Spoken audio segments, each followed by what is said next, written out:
berat itu mungkin ada batu dan lain ya. Imam Ghazali pun menjawab benar, tetapi ada yang jauh lebih berat yaitu amanah. Nah, Imam Ghazali menjelaskan bahwa yang paling berat di muka bumi adalah amanah. Bismillahirrahmanirrahim. Ta'ala, marilah kita tiada henti-hentinya selalu syukur kepada Allah Subhanahu wa taala, karena dengan kita bersyukur maka Allah selalu memberikan rezeki kita. La in syakartum la azidannakum wa la in kafartum inna adzabi lasyadid. Itulah janji Allah, apabila kita selalu bersyukur maka Allah akan menambahkan nikmatnya. Begitu juga bentuk syukur kita pada hari ini adalah kita masih diberi kesempatan ya, untuk belajar, untuk mengaji bersama-sama. Karena dalam hadis disebutkan, kalau kalian ingin melihat taman-taman surga, maka pergilah ke tempat pengajian atau tempat ta'lim. Itulah hadis Rasulullah yang sampaikan. Salah satunya itu, yaitu kalau kita ingin melihat taman-taman surga, makalah pergilah ke tempat ta'lim atau tempat pengajian. Bapak Ibu yang dirahmati Allah Subhanahu wa taala, di sini terkait dengan tema yaitu tentang nasihat hidup. Saya hanya mengutip sedikit dari beberapa hulu ya, yaitu terkait dengan Imam Al-Ghazali, di mana beliau telah memberikan nasihat kepada murid-muridnya yang syarat akan makna dan wajib kita renungan terkait dengan nasihat hidup ini. Karena 6 nasihat ini yang akan membuat kita mudah-mudahan jauh lebih baik dan selalu berintrospeksi diri selama kita hidup di dunia ini. Imam Al-Ghazali adalah salah satu seorang ulama sekaligus ahli filsafat Islam yang terkemuka dan gemar memberi sumbangan bagi perkembangan kemajuan manusia. Beliau adalah seorang ulama yang sangat masyhur di belahan bumi ini, khususnya di negeri Arab. Beliau ketika itu duduk bersama murid-muridnya sambil ngobrol pelan-pelan. Beliau menyampaikan kepada murid-muridnya, dia menanyakan sesuatu kepada muridnya, wahai murid, kira-kira apa sih yang paling dekat dengan kita? Seorang murid dengan santainya dia menjawab, oh, orang tua dan saudara dan lain-lain. Dan Imam Ghazali pun dia tidak menyalahkan. Justru Imam Ghazali, jawaban Anda benar. Tapi di sini yang paling dekat dengan kita adalah kematian. Ya. Jadi terkait dengan kematian, memang kita hidup dunia ini takdir Allah ada 3, yaitu adalah takdir yang tidak bisa dirubah ya. Termasuk rezeki, jodoh, mati itu adalah takdir Allah. Kita nggak tahu kapan kita mati dan kita nggak tahu juga begitu lagi.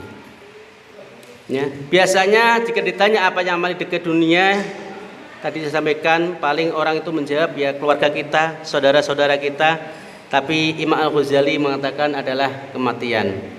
Ada 3 hal yang dirahasiakan oleh Allah terkait dengan kematian. Ya. Pertama, kapan kita meninggal, bisa sekarang, bisa besok, pagi, siang, sore, kita nggak tahu. Namanya malaikat Israel mencabut itu tidak akan bilang-bilang. Kalau bilang-bilang pasti kita menunda-nunda dulu. Tunggu Pak Malaikat. Saya belum ada istilahnya apa ya, sangu begitu. Ibarat kita hidup di dunia ini, kalau sangunya kurang kita juga was-was. Ibarat kita musafir, kita uang sakunya sedikit, kita juga mikir-mikir kita sampai apa enggak. Tapi kalau kita uang sakunya banyak, mau model bagaimanapun perjalanan kita akan aman-aman saja. Begitu juga dengan tentang kematian. Kalau selama hidup kita selalu berbuat baik kepada siapapun dan selalu menjalankan perintah Allah, maka kita sewaktu-waktu siap dipanggil oleh Allah Subhanahu wa taala. Kita tidak usah menunggu besok dan lain-lain. Ya. Itu yang pertama. Yang kedua, di mana kita meninggal ya? Tidak ada yang tahu ketika seorang meninggal, mungkin bisa di darat ataupun di laut maupun di udara. Ya. Makanya ketika dulu waktu saya masih merantau di Papua itu, pulang pergi biasanya naik pesawat. Nah, ketika ada turbulensi dan lain-lain itu semua orang itu apa ya? histeris, takut dan lain-lain. Akhirnya saya punya berpikiran mati bareng-bareng begitu bahasanya. Jadi nggak ada rasa sedikit pun, walaupun kadang hati berdebar-debar, nanti kalau jatuh bagaimana, meninggal bagaimana. Tapi namanya mati itu kita tidak yang tahu, ya. Artinya di mana kita meninggalnya, entah kita di perantauan atau di kelahiran, dalam keadaan apapun, kita nggak ada yang tahu tentang kematian itu sendiri. Nah, dan yang ketiga, bagaimana kita akan meninggal? Apakah kita sakit?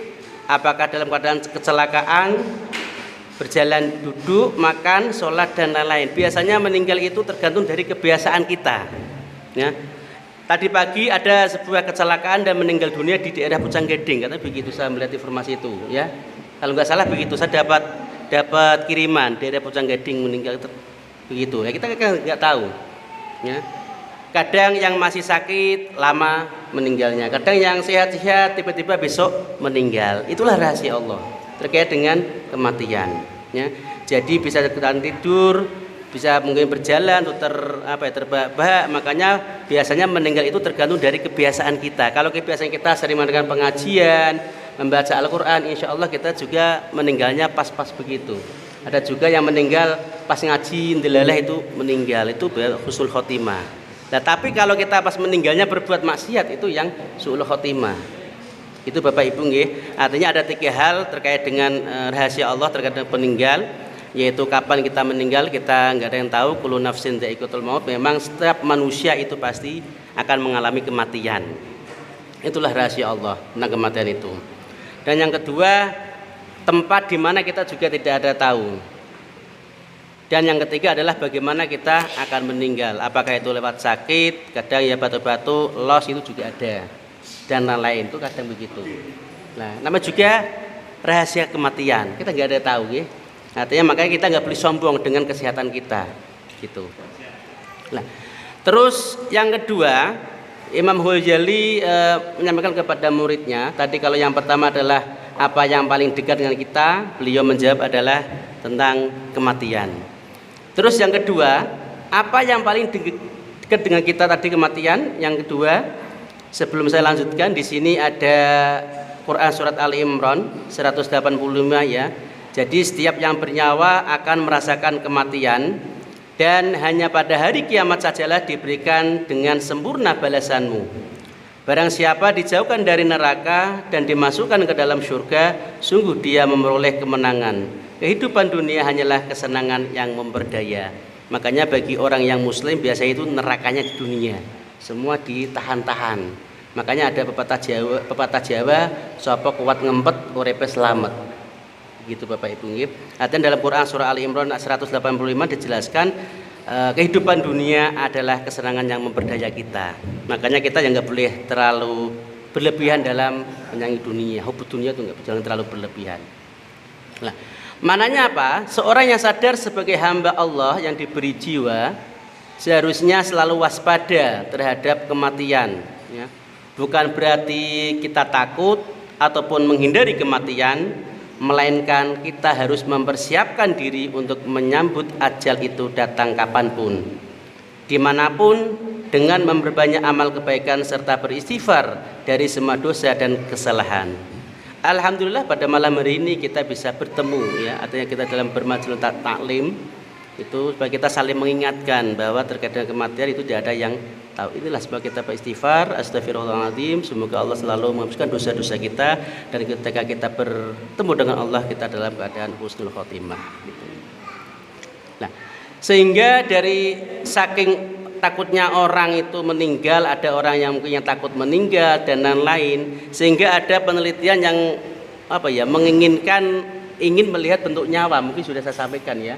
Artinya ada penelitian yang seorang dari luar itu meneliti bagaimana sih bentuk nyawa, warna nyawa, karena dia ingin hidup selama-lamanya, ya. Ketika itu dia mengambil seorang pasien yang mau sakaratul maut, dimasukkan ke dalam kotak peti kotak dalam berbentuk kaca, ya, berbentuk kaca, tidak ada yang terlubang sedikit pun. Dalam keadaan sakaratul maut, ternyata apa yang terjadi, semua dokter yang melihat matanya tanpa sekedip itu tidak bisa apa-apa, akhirnya meledak nyawa, ya, gara-gara ingin melihat bentuk nyawa seperti apa. Coba bayangkan, manusia itu melebihi segala-galanya. sampai nyawa pun ingin dilihat, ingin tahu bentuknya apa. Mungkin kalau bisa mungkin mau diciptakan sendiri, padahal hidup ini ya hanya sementara. Kalau mau ingin selama-lamanya, inilah fenomena terkait dengan kematian. Entah mau mati kapan, kita harus selalu siap. Yang penting kita sangunya cukup. Sebenarnya itu mudah kalau kita memperbanyak amal kebaikan dan lain-lain. Urusan itu terima apa tidak itu urusan Allah. Yang penting kita selalu berbuat baik kepada siapapun. Walaupun orang lain gak suka dengan kita tetap berbuat baik kepadanya. Gitu. Nah, terus yang kedua, tadi kalau ada yang paling dekat dengan kita adalah kematian, dilanjutkan Imam Ghazali bertanya kepada muridnya, apa yang paling jauh dengan kita? Gitu. Mungkin ada yang bilang ada planet, ada bulan, langit, bintang. Kalau kita melihat secara kasat mata itu kan memang jauh sekali, ya, planet dan lainnya. Sesuatu yang sebenarnya jauh di dunia adalah masa lalu, ya. Masa lalu itu yang harus kita tidak ada yang sanggup untuk menggapainya. Maknanya apa? Berhati-hatilah dengan menggunakan waktu yang saat ini sedang kita jalani atau akan dijalani sebelum menjadi masa lalu. Makanya masa lalu adalah sebuah pelajaran buat kita semua. Kalau bisa kita jauh lebih baik dari masa sebelumnya. Itulah dari mana yang jauh adalah masa lalu itu. Terus yang selanjutnya, ya, yaitu apa yang paling besar. Kira-kira kalau yang paling besar ya mungkin bulan, bumi dan lain, ya. Jadi yang paling besar ternyata menurut Imam Al-Ghazali, menurut nasihatnya adalah hawa nafsu, ya. Sesuatu yang paling besar di muka bumi ini adalah hawa nafsu. Karena dalam Al-Quran hawa nafsu sendiri jika tidak bisa dikendalikan maka akan menghancurkan kehidupan, ya. Dalam hadis disampaikan oleh Rasulullah yang artinya jihad yang paling utama adalah seorang yang berjihad berjuang melawan dirinya dan hawa nafsunya. Hadis sahih ini diriwayatkan oleh Ibnu Hajar, Ibnu Najjar dan Abu Dzar. Ya, jadi hawa nafsu. Memang manusia itu ya terdiri dari hawa nafsu itu sendiri. Kalau kita tidak bisa melawannya, kita akan terjerumus. Karena hawa nafsu itu akan selalu mengajak kita kepada hal-hal yang negatif. Itu ya.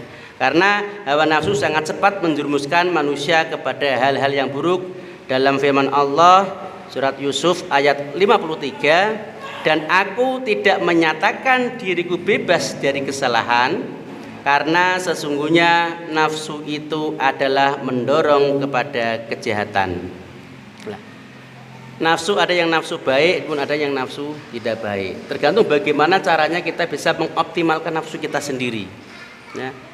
Apakah kita nafsu semangatnya belajar, apa nafsu semangat yang tidak lain-lain. Itu tergantung bagaimana caranya kita bisa mengoptimalkan hawa nafsu kita sendiri, ya. Karena sesungguhnya nafsu itu selalu mendorong kepada kejahatan. Ingat, dikit-dikit mau kalau kita melakukan sesuatu, kalau kita nggak bisa menahan berarti kita dikalahkan oleh hawa nafsu. Makanya dulu Rasulullah ketika pulang dari perang, kita bilang kepada sahabatnya, kita masih perang itu melawan hawa nafsu, yang musuh yang paling besar, yaitu perang melawan hawa nafsu, ya. Walaupun nggak nyampak, tapi itu ya musuh yang paling besar menurut Rasulullah, hawa nafsu itu sendiri. Nah, kecuali nafsu yang diberi rahmat oleh Tuhanku, sesungguhnya Tuhanku adalah Maha Pengampun lagi Maha Penyayang. Maknanya apa? Segala macam kejahatan seperti mencuri, mungkin ada merampok, bahkan membunuh bersumber dari hawa nafsu, ya. Kalau kita kadang emosi tidak bisa mengontrol, pasti nafsunya kita melonjak-melonjak dan lain. Apalagi sekarang banyak terjadi kekerasan-kekerasan di mana-mana, ya. Kalau kita nggak bisa menahan itu, maka kita hancurlah dalam kehidupan ini. Nah, maka dari itu hal terbesar dalam menjalani hidup ini adalah jihad melawan hawa nafsu diri kita sendiri. Tadi ya Bapak Jawa, ngempet uripe selamat. Semua kalau kita bisa menahan, insya Allah kita akan aman, ya. Namanya manusia ya kadang ya nafsunya itu ya kadang bisa melebihi hewan dan lain-lain begitu. Makanya kita sebagai orang yang beriman, kita harus bisa mengontrol iman kita. Walaupun iman kita naik turun, tapi kalau kita bisa menjaga ekstensi iman kita, maka insya Allah kita akan ada di jalan-jalan yang lurus begitu. Itulah pertanyaan dari Imam Ghazali, Bapak Ibu. Nah, Terus selanjutnya Imam Ghazali melanjutkan pertanyaan kepada para murid-muridnya, "Wahai muridku, apa yang paling berat kira-kira menurutmu?" Ya. Muridmu menjawab, paling berat itu mungkin ada batu dan lain. Ya. Imam Ghazali pun menjawab, benar, tetapi ada yang jauh lebih berat, yaitu amanah. Nah, Imam Ghazali menjelaskan bahwa yang paling berat di muka bumi adalah amanah, kepercayaan. Kadang orang dipercaya itu kadang ya tidak sesuai. Maka sekali tidak dipercaya, maka selamanya tidak akan dipercaya. Maka amanah itu betul-betul harus dijaga dengan baik. Nah, walaupun kita kembali kepada nafsu, tergantung dari kita apakah kita bisa mengolah itu sendiri apa tidak. Nah, hal ini dapat dianalisa dari penolakan segala bentuk penawaran yang Allah berikan kepada gunung, bumi, dan langit untuk memegang amanah. Itu sudah ditawarkan sebelumnya, sebelum akhirnya dikasihkan kepada manusia. Sudah ditawarkan kepada gunung, kepada langit untuk memegang amanah, tapi semua itu tidak ada yang mau. Karena berat namanya amanah. Nah, tetapi akhirnya mereka semua menolak. Antara gunung, bumi, dan langit itu menolak, tidak mau dikasih amanah. Karena dia tahu amanah ini sangat berat. Nah, dan telah dijelaskan pula dalam Quran surah Al-Ahzab ayat 72, sesungguhnya kami telah menawarkan amanah kepada langit, bumi, dan gunung-gunung. Artinya sudah ditawarkan sebelum kita. Ditawarkan kepada langit, kepada bumi, kepada gunung-gunung, tetapi semuanya enggan untuk memikul amanah itu, dan mereka khawatir tidak akan melaksanakan amanah itu. Lalu dipikullah amanah itu oleh manusia. Sungguh manusia itu sangat zalim dan sangat bodoh. Ini adalah Quran menurut Quran surat Al-Ahzab. Jadi sebelum manusia dikasih amanah itu sebelum sudah ditawarkan kepada gunung, langit, dan bumi. Nah, kita hidup di dunia, ya, kita juga harus bisa menjaga amanah. Maka kita kasih amanah kepada orang lain, kita harus bisa menjaga dengan sungguh-sungguh. Jangan sampai kita bahasanya ya, menipu-nipu. Jangan sampai kita menipu orang lain dengan suatu amanah itu sendiri. Karena kalau kita tadi yang saya sampaikan, sekali amanah itu diabaikan, maka orang itu tidak akan bisa kalian percaya itu lagi. Itulah amanah. Makanya yang paling berat itu adalah amanah. Banyak sekali kejadian-kejadian yang hanya untuk kepentingan diri sendiri, dia lupa untuk dengan amanah itu sendiri. Nah, terus selanjutnya Imam Ghazali juga melanjutkan pertanyaan kepada para sahabatnya. Kalau tadi ada yang dekat, yang jauh, mungkin yang berat, sekarang yang ringan. Nah, apa sih yang paling ringan menurut kalian? Ada yang bilang kapas, ada yang bilang lain, tetapi bukan itu. Dan Imam Ghazali pun juga menjawab, jawaban Anda benar, tetapi ada yang jauh lebih ringan, yaitu meninggalkan sholat. Nah, kira-kira ini ya, namanya sholat itu tadi harus kita ini, as-sholatu imaduddin. Sholat adalah tiangnya. Kalau kita sholatnya kadang bolong-bolong, ya tadi kebal kita sendiri. Ya. Imam Ghazali menjelaskan bahwa yang paling ringan di muka bumi ini adalah meninggalkan sholat. Mengapa demikian? Karena di zaman sekarang banyak sekali orang-orang yang lebih mementingkan melanjutkan pekerjaan serta aktivitasnya daripada berhenti sejenak untuk melaksanakan sholat. Ya. Ini terjadi ketika di Mekah maupun di Madinah. Ya. Ketika ada azan, itu semua dagangan diberhentikan tanpa dikasih tutup dan lain-lain, dan langsung ditinggalkan sholat. Berbeda dengan yang ada di Indonesia. Ketika ada azan, dagangan masih, tinggal sholat, pulang langsung laris manis dagangannya tanpa ada uang. Itulah bedanya kalau di negeri sana dan di Indonesia. Ya. Jadi lagi kepada sholat, makanya sholat itu harus kita jaga dengan benar-benar. Allah sudah memberikan keringanan, rukhsah kepada kita. Kenapa kita tidak boleh meninggalkan yang nama sholat? Kalau kita nggak bisa sholat, mungkin dengan rukhsah, keringanan. Ya, dalam musafir, rukhsah itu adalah keringanan yang ketika 4 menjadi 2. Itulah salah satu kenapa Allah selalu memberikan keringanan kepada hamba. Jangan sampai kita meninggalkan sholat itu sendiri. Lah, dan kebiasaan ini telah digambarkan dalam Quran surat Al-Maryam ayat 59. Ya. Kemudian datanglah setelah mereka pengganti mengemarikan sholat dan memperturutkan nafsunya, maka mereka kelak akan tersesat. Biasanya begini Bapak Ibu yang dirahmati Allah.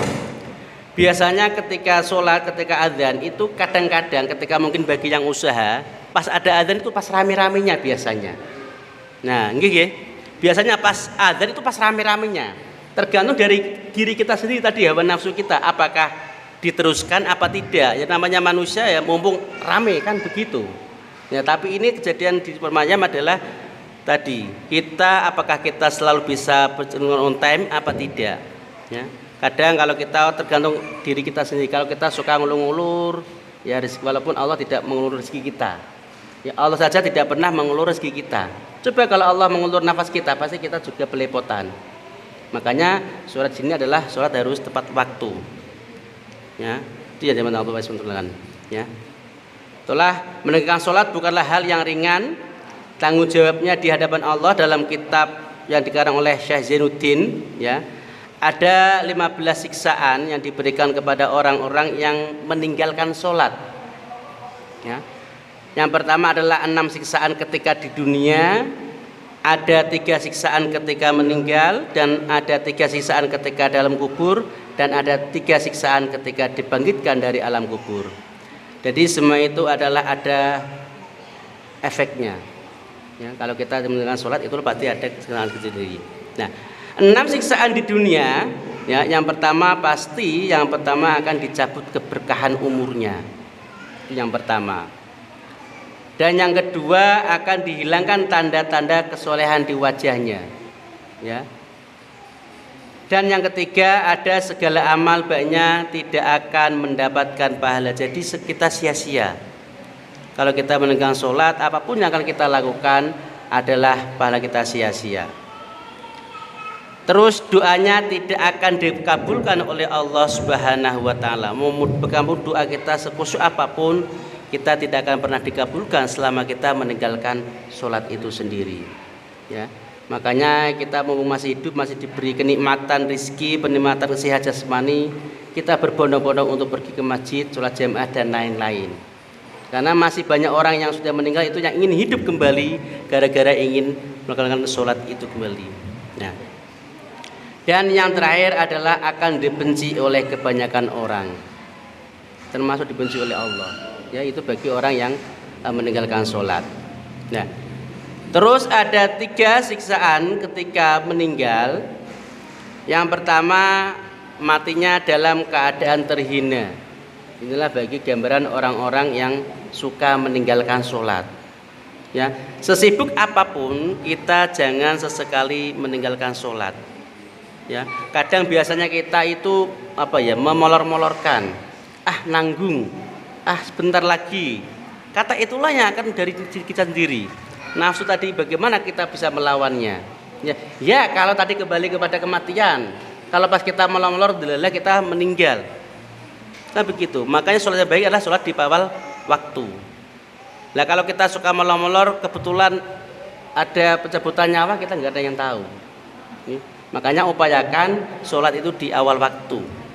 Atau biasa mungkin sholat berjamaah di masjid atau mungkin di mana. Yang penting kita usahakan sholat berjamaah. Karena itu paling jauh lebih banyak daripada sholat sendiri. Dan saya yakin kalau sholat sendiri itu pasti pikirannya kemana-mana. Tetapi kalau sholat jamaah, walaupun yang lainnya kemana-mana, yang satu khusyuk, insya Allah semua dianggap khusyuk. Itulah manfaat sholat berjamaah. Ya. Apalagi musim hujan, mungkin pacek dan lain, sholat sendirian itu pasti ingatnya kemana-mana. Nah, itulah yang Allah. Makanya malah kita jaga sholat kita dengan sholat berjamaah. Ya. Mumpung Allah memberikan kesehatan kita, malah kita manfaatkan untuk sholat berjamaah. Dan manfaatnya banyak sekali, yaitu sholat berjamaah itu sendiri. Nah, terus disiksaan adalah ketika meninggal, yaitu mati dalam kondisi yang lapar. Dan yang ketiga, mati dalam kondisi haus. Yang mana apabila diminumkan satu lautan pun tidak mungkin akan dapat menghilangkan dahaganya. Itulah 3 siksaan ketika meninggal bagi orang yang meninggalkan sholat. Ya. Yang pertama matinya dalam keadaan terhina. Yang kedua mati dalam keadaan lapar. Dan yang ketiga mati dalam keadaan haus. Walaupun dikasih minuman seluas lautan tidak akan bisa menghilangkan dahaganya. Itulah salah satunya dari meninggal ketika meninggal. Nah, Sedangkan 3 sisaan di alam kubur tadi banyak sekali ya kalau kita bisa mengurai meninggalkan sholat ya, mulai dari dunia, dari meninggal, bahkan di alam kubur pun juga masih ada sisaannya ya. Yang pertama, kuburnya menyempit sehingga tulang-tulang rusuk saling bersimpangan. Rumah masa depan kita itulah sudah rumah tipe 21, sudah sempit masih disempitkan lagi ya. Makanya ketika kita mungkin benar kubur ya, kita lihat rumah masa depan kita. Apa yang kita kesombongan? Mati juga nanti ujung-ujungnya ke rumah tipe 21. Walaupun sekarang rumah kita tipe berapa-berapa, tapi ujung-ujungnya rumah tipe 21 itu yang akan menemani kita. Ya. Dalam keadaan itulah bagaimana caranya kita bisa dari alam kubur itu sendiri. Ya. Jadi kuburannya menyempit sehingga tulang-tulang rusuk saling bersimpangan gitu. Yang kedua, ruang kubur dipenuhi api sehingga sehari-hari hidup berkelimangan di atas bara. Itulah siksaan di alam kubur. Ya, jadi ruang kubur dipenuhi api sehingga sehari-hari hidup berkelimangan di atas bara. Itu bagi orang yang meninggalkan sholat. Di alam kubur sudah dilindungi dengan api. Sudah sempit dikasih api. Coba kalau kita bayangkan, ya, gara-gara kita meninggalkan sholat. Walaupun ringan, kadang ya orang itu kadang menyepelekan. Ya. Tapi kalau kita tidak bisa memaksa melawan diri kita sendiri, maka ya tadi kita akan meninggalkan sholat itu. Ya, walaupun sekarang banyak mungkin Islam KTP dan lain itu, walaupun kita harus lebih diri supaya kita lebih istiqomah dalam menjalankan ibadah itu sendiri. Nah, yang ketiga, di alam kuburnya akan ditemani ular besar. Allah menyiksa yang diberi itu al-aqra, ya, artinya ditemani ular-ular besar, siksaan banyak sekali yang ada di alam kubur itu. Ya. Jadi sisaan alam kubur termasuk dari kuburannya menyempit, ada apinya juga ada ularnya. Coba bayangkan, sudah sempit, ular dan panas. Nah, itulah 3 siksaan di alam kubur. Nah, 3 siksaan ketika akan dibangkitkan menuju padang mahsyar, ya. Nanti semua orang itu akan dibangkitkan dan menuju padang mahsyar dalam keadaan telanjang semua. Kita nggak sempat tengok sana sini. Itu hanya fokus kepada satu. Kemudian kita syafaat Nabi Muhammad, begitu ya. Nah, 3 kesisaan yang dibangkitkan dari alam kubur menuju padang mahsyar. Yang pertama, hisabnya akan berat. Nah, ini. Makanya amalan pertama yang kali akan dihisab oleh Allah adalah sholatnya. Kalau sholatnya kita baik, insya Allah semua akan dianggap baik, Bapak Ibu. Walaupun sholatnya kita kadang-kadang dan lain, itu berarti semua dianggap begitu. Makanya orang baik buruknya itu bisa dilihat sholatnya. Ada sholat ekspres, cepat-cepat, nah itu beda. Kan ada ya model sholat ekspres ya, cepat jengklat-jengklit, yang penting sholat. Memang ada orang yang penting sholat dengan cepat, dengan itu beda-beda. Nah, makanya di sini hisabnya yang berat diberikan oleh Allah Subhanahu wa taala dalam kita perhitungan itu sendiri. Makanya kalau kita meninggalkan sholat, hisabnya itu akan berat dan dibenci oleh Allah. Coba bayangkan, kalau Allah yang menciptakan kita sudah membenci, maka tidak ada ruang sedikit pun untuk kita sejenak menikmati hidangan itu sendiri. Ya, makanya siksaan ketika dibangkitkan di dalam kubur atau dari kubur adalah dibenci oleh Allah Subhanahu wa taala, dan yang terakhir adalah dimasukkan ke dalam neraka. Bayangkan ya, yaitu ya ayyuhalladzina amanu qu anfusakum wa ahlikum naron wa quduhan nasu wal hijarah, dan seterusnya. Jadi jagalah dirimu dan keluargamu dari siksaan api neraka yang bahan bakarnya dari manusia dan batu. Coba bayang. Berarti kita termasuk bahan bakar ini. Mungkin istilahnya yang enggak sesuai dimasukkan dalam bara api. Nah, gimana? Oh ya itu. Ya kalau ini diayak-ayai gitu Pak ya, istilahnya begitu. Jadi inilah masuk ke dalam neraka bagi orang-orang yang meninggalkan sholat. Nah, maka itu Bapak Ibu, ada 3 ketika kita dibangkitkan dari dalam kubur. Yang pertama, otomatis hisabnya kita akan diperbuat oleh Allah, dan yang kedua adalah otomatis kita dibenci oleh Allah, dan yang terakhir adalah dimasukkan ke dalam nerakanya oleh Allah. Nah, Bapak Ibu yang dirahmati oleh Allah, tadi sudah ada beberapa pertanyaan disampaikan oleh Imam Ghazali kepada murid-muridnya, dan ini adalah pertanyaan selanjutnya. Beliau menyampaikan kepada muridnya, apa yang paling tajam kira-kira menurut kalian? Ada yang mengenakan gergaji, ada yang mengenakan pisau, dan lain-lain. Dan Imam Ghazali pun juga tidak menyalahkan murid-muridnya. Benar apa yang kalian sampaikan. Imam Ghazali menjelaskan bahwa yang paling tajam di muka bumi adalah lisan kita. Walaupun lidah tak bertulang itu bisa bukan orang lain, ya.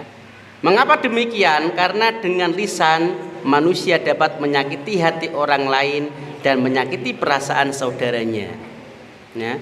Serta kita sering mendengar pepatah bijak mengenai bahaya lidah. Kalau pedang melukai tubuh, ada harapan akan sembuh, ya. Tapi kalau lidah melukai hati, kemana obat hendak dicari.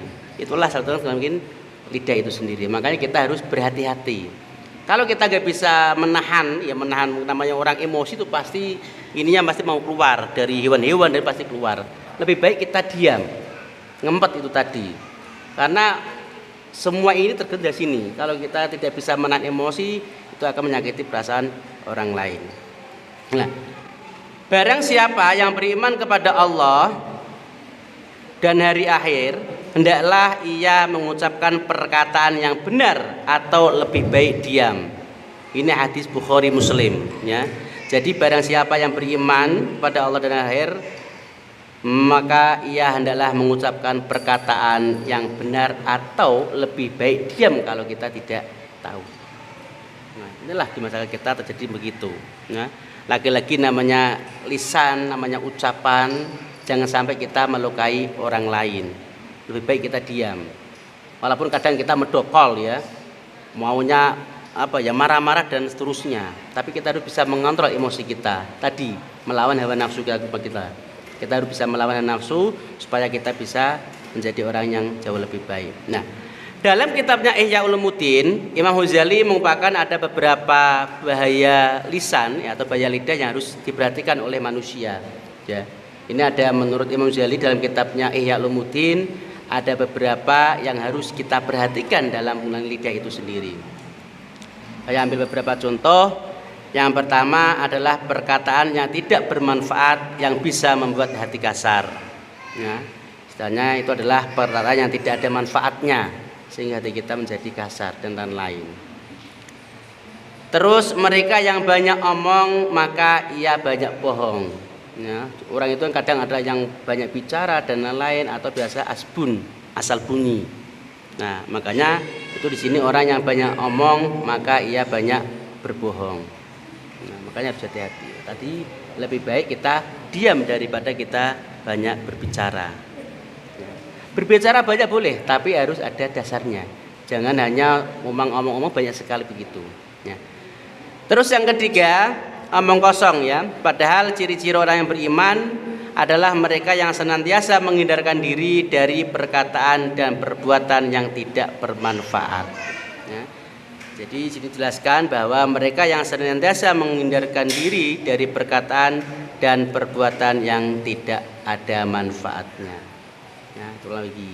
Dalam kondisi apapun, mungkin namanya kita hidup bermasyarakat, kadang ada menyakiti dan lain, kita harus berhati-hati ketika kita bersosial di masyarakat. Jangan sampai apakah kita menyakiti perasaan dia apa tidak, kira-kira bermanfaat apa tidak. Jadi sebelum kita menyampaikan, kita berpikir dulu, kira-kira bermanfaat apa tidak, menyakiti apa tidak, menyinggung apa tidak. Itulah bagaimana caranya kita bisa melatih diri kita sendiri terkait dengan ucapan atau lisan itu sendiri, ya. Walaupun lidah itu, ya, namanya manusia itu, ya, bisa berbelok-belok kalau dengan ucapan gitu. Makanya nanti ketika di akhirat itu yang akan dikunci adalah mulut kita. Yang berbicara selain mulut akan bersaksi. Karena apa? Karena manusia lidah itu pasti banyak bicaranya. Walaupun lidah tak bertulang bisa belok-belok, banyak alasan lah biasanya begitu. Nah, terus yang keempat, menyebabkan pertengkaran dan dendam kesumat. Nah, ini walaupun mungkin dalam keluarga pun juga mungkin terjadi perselisihan dan lain-lain. Bukan di mana di dalam keluarga pun juga kadang begitu. Dengan istri keluarga kita pun kadang juga begitu, ya. Makanya sekali lagi harus hati-hati karena menurut kitab Ihya Ulumuddin itu adalah menyebabkan pertengkaran dan dendam, ya. Karena ucapan kalau menyakitkan itu akan terngiang-ngiang terus sampai kapanpun. Mau ketemu hawanya mau dibunuh, begitu bahasa kasarnya. Ketemu aja mau bertengkar. Itu kalau kita menyakiti perasaan orang. Dan jangan suka bahasanya itu bermain dengan kata olok-olok. Walaupun kita bermain kadang menyindir itu nggak boleh. Menyindir, menghina dalam keadaan bercanda itu juga tidak diperbolehkan. Gitu, gitu. Nah, selanjutnya banyak bicara akan menimbulkan permusuhan antar kelompok dan golongan. Banyak sekali ini kalau kita melihat di masyarakat, banyak bicara akan menimbulkan permusuhan kalau kita tidak bisa mengontrol lidah kita. Nah, terus ada yang keenam adalah ucapan yang mengandung hujatan atau cacian. Ya, adalah ucapan yang mengandung hujatan atau cacian atau mencaci maki kepada orang lain. Itu juga salah satu dalam kitab Ihya Ulumuddin adalah bahayanya kita tidak bisa menjaga lisan. Ya, atau ucapan yang mengandung hujatan dan cacian. Terus ada sendaguro dengan memperolok-olok orang lain. Walaupun kita bercanda-bercanda, tapi kadang walaupun kita tidak merasa, mungkin yang di sini itu terasa sekali itu. Kan banyak kejadian di masyarakat begitu ya. Nggak usah saya kasih contoh, itu pasti banyak kejadian-kejadian. Mungkin kita niatnya menghibur, tapi orang lain menerima dengan serius. Wah begitu. Makanya kita harus hati-hati tadi. Kalau kita mau menyampaikan sesuatu, apakah itu sudah pas apa tidak, menyakiti apa tidak, walaupun dalam keadaan sendaguro. Nah, itulah pengertian. Makanya Rasulullah bersabda, sesungguhnya mereka yang menertawakan teman-temannya, mereka akan jatuh ke dalam neraka lebih jatuh dari bintang surya. Nah, itu kalau mempermolok dengan bersendaguro. Itu hadis Rasulullah ya. Artinya mereka yang menertawakan teman-temannya, mereka akan jatuh ke dalam neraka. Karena menertawakan dalam arti menghina. Kita nggak boleh, karena kita diciptakan oleh Allah adalah manusia yang sempurna. Tidak boleh menghina oleh orang lain, satu dengan yang lain tidak boleh saling menghina.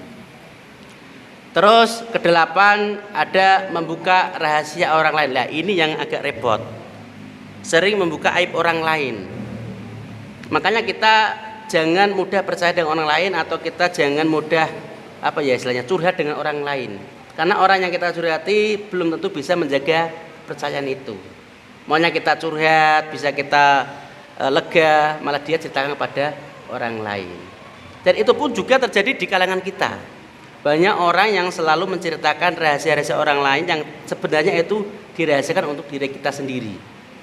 Karena kita dikasih kepercayaan bahwa kamu bisa menjaga rahasia ini, tapi kamu tidak bisa menjaga amanah. Jadi nanti suatu saat orang itu tidak akan dipercaya lagi. Hanya amanah saja tidak bisa dirahasiakan, apalagi yang lain.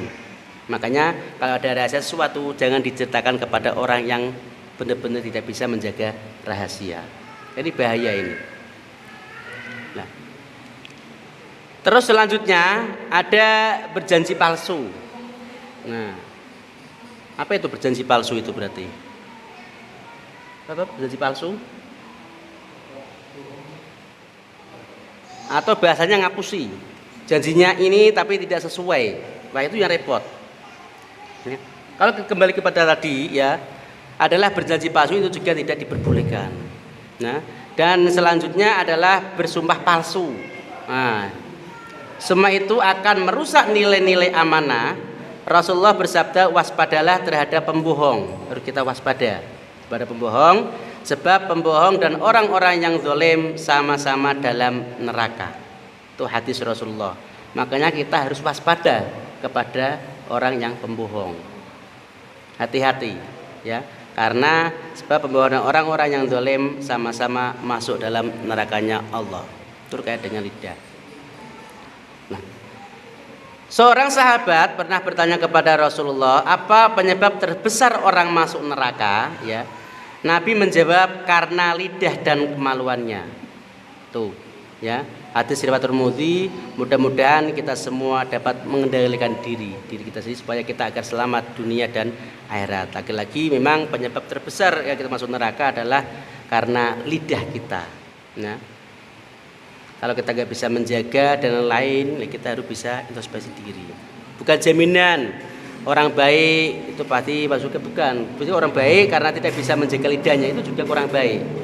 Ya, makanya lidah itu juga harus kita introspeksi diri. Nah, jadinya kesimpulan pada pengajian malam hari ini adalah 6 nasihat yang dilakukan oleh Imam Ghazali, mencoba menggambarkan dinamika kehidupan di muka bumi ini melalui filosofi yang penuh dengan syarat dan makna yang wajib kita ketahui dan kita renungkan. Itulah Bapak Ibu ya, artinya 6 nasihat supaya kita menjadi orang yang bermakna atau menjadi insan yang mulia. Jadi 6 nasihat tadi yang disampaikan oleh Imam Ghazali kepada murid-muridnya harus kita bisa lebih teladan lagi, agar termasuk bagaimana sih pertanyaan tadi yang paling dekat dengan kita harus ingat tentang kematian ya. Karena kematian itu memang sudah takdir Allah yang tidak bisa kita elakkan. Dalam keadaan apapun manusia itu pasti akan meninggal dunia. Terus ada yang paling jauh tadi juga, ada yang paling berat, ada yang paling ringan. Itu semua itu ada mananya. Ya.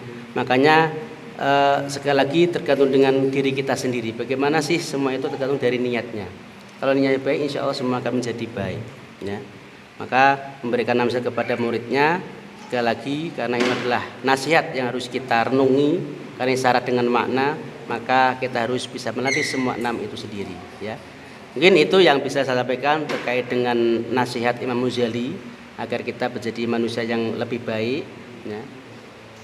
Kalau kita bisa 6 ini bisa kita kita manai dengan benar-benar, maka insya Allah kita akan menjadi orang yang jauh lebih baik dari sebelumnya.